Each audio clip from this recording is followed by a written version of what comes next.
In today's video, we are going to show you how to grade assignments in Edpuzzle so you can review student answers and make scores adjustments when needed. Let's begin. Now, the first thing that you need to do is log in using your teacher account. Hover to the left side area of the dashboard and click the My Classes.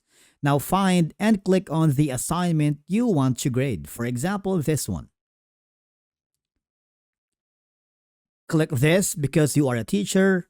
Do not click as View as Student, all right? Because this will forward you to your teacher account wherein you have all this ability where you can see the completion status, the progress, and of course, you can also review their answers and responses.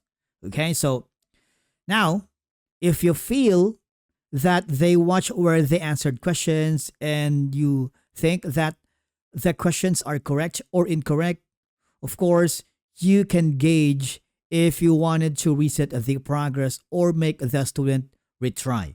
It's up to you. As you can see, the progress is completed, the grade is not yet done, and of course, the correct responses is 0 out of 2. So essentially, the student needs more information about the progress, and you can add more comment here. Okay, so if you want it, click the arrow button so that the students can see your feedback, and it's your discretion if you want the student to retry.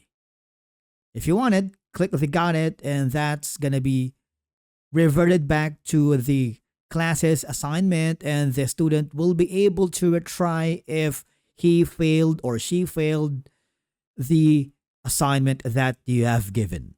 And basically, that's it for today's video on how to grade assignments here in Edpuzzle. Thank you so much for watching. We will see you again in the next video.